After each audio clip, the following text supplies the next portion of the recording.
Peace be upon you.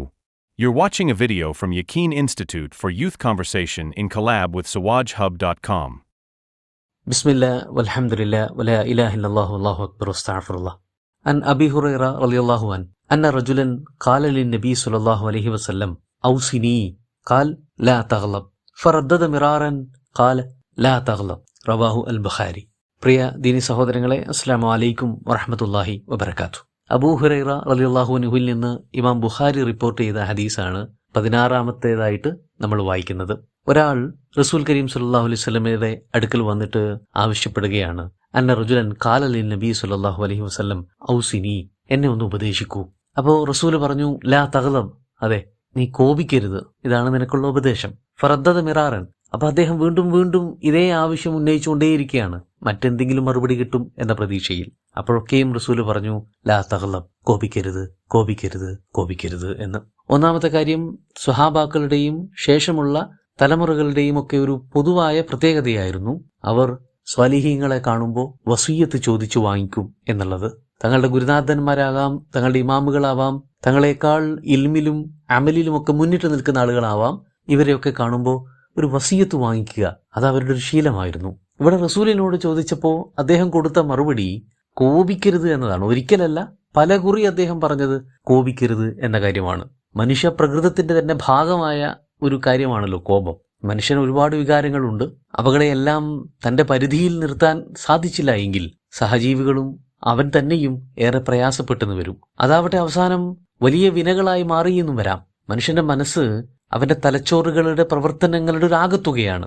തന്റെ എല്ലാ ചിന്തകളും വികാരങ്ങളും സ്വന്തം നിയന്ത്രണത്തിൽ നിർത്തി ക്രിയാത്മകമായി ഉപയോഗപ്പെടുത്താൻ കഴിയാത്ത ഒരാൾക്ക് മാനസികാരോഗ്യമുണ്ട് എന്ന് പറയുക പോലും സാധ്യമല്ല. സ്വന്തം പ്രവൃത്തികൾ വഴി അവനവന് തന്നെയും ചുറ്റുപാടുള്ളവർക്കും പ്രയാസങ്ങൾ ഏതുമുണ്ടാക്കാതെ, എന്നാൽ അതേസമയം പരമാവധി ഗുണങ്ങൾ ഉണ്ടാക്കുന്ന രീതിയിൽ പ്രവർത്തിക്കാൻ കഴിയുന്ന ഒരാൾക്കാണ് മാനസികാരോഗ്യമുണ്ടെന്ന് പറയുക സാധ്യമാവുള്ളൂ. മറ്റൊരു വാക്കിൽ പറഞ്ഞാൽ അയാളെയാണ് മുസ്ലിം എന്ന് വിളിക്കേണ്ടത്. റസൂൽ കരീം സല്ലല്ലാഹു അലൈഹി വസല്ലം പറയുന്നുണ്ട്, അൽ മുസ്ലിമു മൻ സലിമൽ മുസ്ലിമൂൻ മിൻ ലിസാനിഹി വയദിഹി. ഒരുവൻ മുസ്ലിമാണെന്ന് പറയണമെങ്കിൽ അവന്റെ നാവിൽ നിന്നും കരങ്ങളിൽ നിന്നും ഇതര മുസ്ലിങ്ങളെല്ലാം സുരക്ഷിതരായിരിക്കണം. നല്ല മാനസികാരോഗ്യമുള്ള ഒരു വ്യക്തിയിൽ നിന്നും മാത്രമേ ചുറ്റുപാടുള്ള ആളുകൾ സുരക്ഷിതരായിരിക്കുള്ളൂ എന്ന് പ്രത്യേകം പറയേണ്ടതില്ലല്ലോ. കോപത്തിന്റെ കാര്യം അവിടെയാണ് വിഷയീഭവിക്കുന്നത്. ഈ കോപം കോപിക്കുന്ന ആൾക്കും അനുവാചകർക്കും ഒരുപോലെ ദോഷം വരുത്തുന്ന ഒരു കാര്യമാണ്. ബന്ധങ്ങൾ അത്രയും നൂലിഴകളുടെ ബലം മാത്രമുള്ളവയായിത്തീരും. ദാമ്പത്യ ബന്ധങ്ങളെല്ലാം ദുരന്തങ്ങളായി മാറിയേക്കാം. ബിസിനസ്സിൽ, ജോലിയിൽ, അധ്യാപനത്തിൽ, പഠനത്തിൽ എന്നു തുടങ്ങി എല്ലാ വ്യക്തിബന്ധങ്ങളിലും സാമൂഹിക ബന്ധങ്ങളിലും എല്ലാത്തിലും പരാജയം മാത്രമായിരിക്കും ബാക്കിയാവുന്നത്. എന്നു മാത്രമാണോ, ഓരോ പ്രാവശ്യം ദേഷ്യപ്പെടുമ്പോഴും നമ്മുടെ ശരീരത്തിനകത്ത് എന്ത് സംഭവിക്കുന്നുവെന്ന് അറിയുന്നതും നന്നായിരിക്കും. എന്തുകൊണ്ടാണ് കലിതുള്ളി നിൽക്കുമ്പോൾ നാം വായി തോന്നിയതെല്ലാം വിളിച്ചു പറയുകയും കയ്യിൽ കിട്ടിയതെല്ലാം എറിഞ്ഞുടക്കുകയും ചെയ്യുന്നത്? ഒരു വേള അവരന് ദേഹോപദ്രവം ഏൽപ്പിക്കാൻ പോലും നാം തുനിഞ്ഞെന്ന് വരുന്നതും എന്തുകൊണ്ടാണ്? ഇതെല്ലാം ആന്തരികമായി സംഭവിക്കുന്ന അനേകം രാസപ്രവർത്തനങ്ങളുടെ ബാഹ്യലക്ഷണങ്ങൾ മാത്രമാണ്. നമ്മുടെ തലച്ചോറിൽ ഇമോഷൻസിനെ നിയന്ത്രിക്കുന്ന അമിഗ്ഡാലയിൽ നിന്നാണ് ഈ വികാരത്തള്ളിച്ചയുടെ ഉത്തേജനം ആരംഭിക്കുന്നത്. അതിന്റെ ഭാഗമായി കാറ്റക്കോളമീൻ എന്ന് പറയുന്ന ഒരു രാസവസ്തു ഉൽപ്പാദിപ്പിക്കപ്പെടുന്നു. അതോടെ കോപം പലവിധേന പ്രകടിപ്പിക്കപ്പെടാൻ തുടങ്ങുന്നു. ഇതിനു പുറമെ എപ്പിനെഫ്രിൻ, നോർ എപ്പിനെഫ്രിൻ, അഡ്രിനാലിൻ തുടങ്ങിയ ഹോർമോണുകളും അകമ്പടിയായി കടന്നു വരുന്നു. അതോടുകൂടി ഹൃദയമിടിപ്പും ബ്ലഡ് പ്രഷറുമൊക്കെ ക്രമാതീതമായി വർദ്ധിക്കും. തുടർച്ചയായി ഈ പ്രവണത ഉണ്ടാകുന്നതാവട്ടെ ഹൈ ബിപിക്കും ഹാർട്ട് അറ്റാക്കിനും സ്ട്രോക്കിനും വരെ കാരണമായി തീർന്നെന്നും വരാം. തീർന്നില്ല, നേരത്തെ പറഞ്ഞ രാസവസ്തുക്കൾ ബ്രെയിനിനകത്തെ ഹിപ്പോ കോമ്പസിലുള്ള ന്യൂറോണുകളെ ഇല്ലാതാക്കുകയും പുതിയതിന്റെ ഉൽപാദനത്തിന് തുരങ്കം സൃഷ്ടിക്കുകയും അല്ലെങ്കിൽ തടസ്സം സൃഷ്ടിക്കുകയും ചെയ്യുന്നു. അതിലൂടെ ഓർമ്മശക്തിയും വിവേകബുദ്ധിയും എന്നേക്കുമായി ഇല്ലാതാകാനുള്ള സാധ്യത തെളിയുകയും ചെയ്യുന്നു.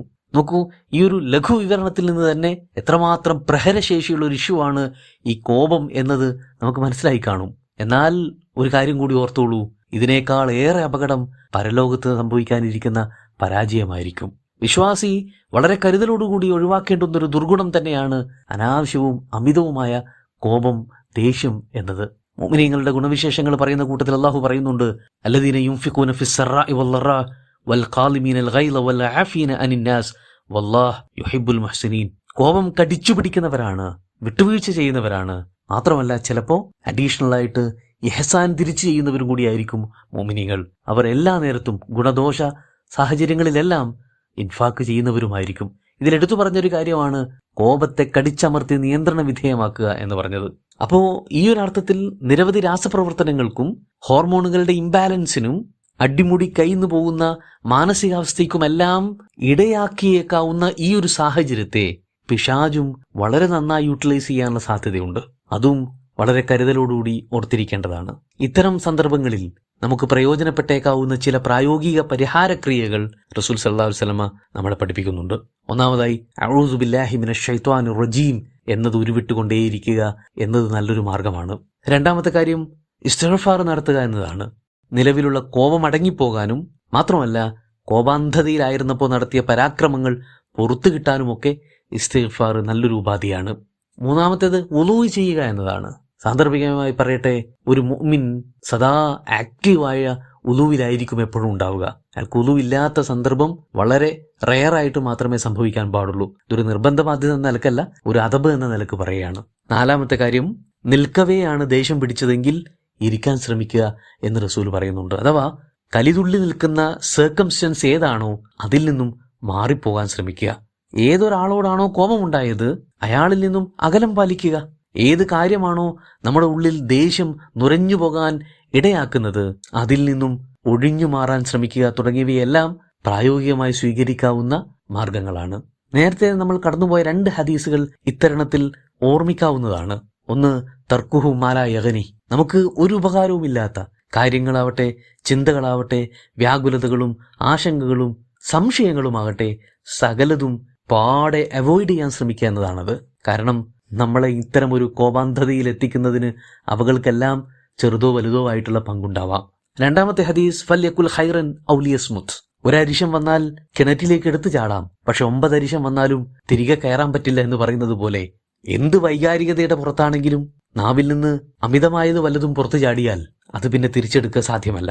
അതിന്റെ ഭവിഷ്യത്ത് അനുഭവിച്ചു തീർക്കേണ്ടി തന്നെ വരും. അതുകൊണ്ട് ഫല്യകുൽ ഖൈർ, ഏറ്റവും നല്ലത് മാത്രം പറയാൻ ശ്രമിക്കുക. അല്ലെങ്കിൽ ലിയസ്മുത്, മാക്സിമം സൈലന്റ് ആയിരിക്കാനും ശ്രമിക്കുക. ഈ ഹദീസ് ഇങ്ങനെ വായിച്ചു പോകുമ്പോൾ ഇതിനോട് ചേർത്ത് പറയാൻ 2 കാര്യങ്ങൾ കൂടി എൻ്റെ മനസ്സിൽ കടന്നു വരുന്നുണ്ട്. ഒന്നാമത്തെ കാര്യം, നമ്മുടെ ജീവിത പങ്കാളിയോ സുഹൃത്തോ സഹപ്രവർത്തകനോ മറ്റോ ആരെങ്കിലും ആയിരിക്കാം ഈ ഒരു അവസ്ഥയിൽ സ്ഥിരമായി കലിയടക്കാൻ പ്രയാസപ്പെടുന്ന പ്രകൃതമുള്ളത് എങ്കിൽ അയാളോട് നമുക്ക് ചില ബാധ്യതകളും കടമകളും ഒക്കെ ഉണ്ടല്ലോ. അദ്ദീനു അന്നസ്വീഹ എന്ന് പറഞ്ഞിട്ട് അവസാനം പറഞ്ഞില്ലേ, വഅമ്മതിഹിം, മുസ്ലിം സാമാന്യ ജനങ്ങളോട് നമുക്ക് ചില ഗുണകാംക്ഷകൾ ഉണ്ടായിരിക്കണമെന്ന്. അക്കൂട്ടത്തിൽ ഇതും പെടുത്തണം. നോക്കൂ, നമ്മൾ ഏതൊരാളും നമ്മുടെ ഓർമ്മകളുടെയും ചിന്തകളുടെയും അനുഭവങ്ങളുടെയും ആശയങ്ങളുടെയും ഒക്കെ ഒരു ആകത്തുകയാണ്. അതുകൊണ്ട് തന്നെ നമ്മൾ എല്ലാവരും വളരെ കോംപ്ലക്സ് ആയ ഒരു സൃഷ്ടിപ്പാണ്. കാരണം നമ്മുടെ അറിവുകൾ, നമ്മുടെ അനുഭവങ്ങൾ, നമ്മുടെ ഉള്ളിൽ കൊണ്ടു നടക്കുന്ന ചിന്തകളും ആലോചനകളും ഇതെല്ലാം വളരെ ഇൻഡിഫറൻ്റ് ആണ്. അതുകൊണ്ട് തന്നെ ഒരാളും ഭൂലോകത്ത് മറ്റൊരാളെ പോലെയല്ല. ഒരാളും ചിന്തിക്കുന്നത് മറ്റൊരാൾക്കും അതേപടി പകർത്താൻ സാധ്യമല്ല, മനസ്സിലാക്കാനും സാധ്യമല്ല. അതുകൊണ്ട് ഒരാളെ കോപത്തിലേക്ക് ഇറക്കി നിർത്തുന്ന നിരവധി ഘടകങ്ങൾ ഉണ്ടായേക്കാം. അയാളുടെ ഓർമ്മകൾ, മുൻ അനുഭവങ്ങൾ, ആർജിതമായ വീക്ഷണങ്ങൾ, ഇങ്ങനെ പലതും ഉണ്ടാവാം. അതിൽ നമുക്ക് വേണ്ടപ്പെട്ട ഒരാളെ മുൻകോപിയെന്നും ശുണ്ഠിക്കാരനെന്നുമൊക്കെ മുദ്രണം ചെയ്ത് മാറ്റി നിർത്തുന്നതിന് പകരം അയാളോട് ഒരു എംപതറ്റിക് ആയിട്ടുള്ളൊരു സമീപനം സ്വീകരിക്കാൻ മറ്റുള്ളവർക്ക് ബാധ്യതയുണ്ട് എന്നാണ് ഇതിനോട് ചേർത്ത് പറയാനുള്ള ഒന്നാമത്തെ കാര്യം. രണ്ടാമത്തൊരു കാര്യം, റസൂൽ സല്ലല്ലാഹു അലൈഹി വസല്ലമ ഇത്തരം കാര്യങ്ങളെ അപ്രോച്ച് ചെയ്യുന്ന ഒരു രീതിശാസ്ത്രമാണ്. ഈ ഹദീസിൽ പറഞ്ഞതിന് സമാനമായ ആവശ്യങ്ങളുമായി വരുന്നവരോടൊക്കെയും റസൂൽ വളരെ വ്യത്യസ്തമായ മറുപടികളും പരിഹാരങ്ങളും നിർദ്ദേശിക്കുന്നത് കാണാം. അതെന്തുകൊണ്ടാണെന്ന് ചോദിച്ചു കഴിഞ്ഞാൽ എല്ലാം പ്രധാനപ്പെട്ടതാണ്, പക്ഷേ ഓരോന്നും വളരെ സബ്ജക്റ്റീവായ, വളരെ വൈയക്തികമായ സ്പർശനങ്ങൾ ഉൾക്കൊള്ളുന്നവയാണ്. ഏതൊരു വ്യക്തിക്കും എവിടെയാണോ പോരായ്മയുള്ളത് ആ പോരായ്മ നികത്തുന്ന, ആ വിള്ളലുകൾ അടയ്ക്കുന്ന രീതിയിലുള്ള പരിഹാരങ്ങളാണ് അദ്ദേഹം നിർദ്ദേശിക്കുന്നത്.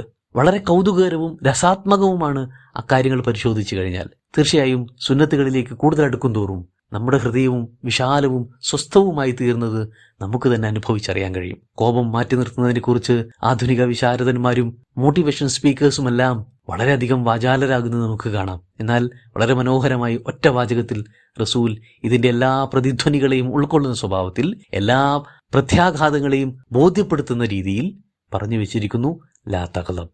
സമാനമായ നിരവധി ഗുണദോഷങ്ങളിലൂടെയാണ് നമ്മൾ ഈ യാത്ര തുടരുന്നത്.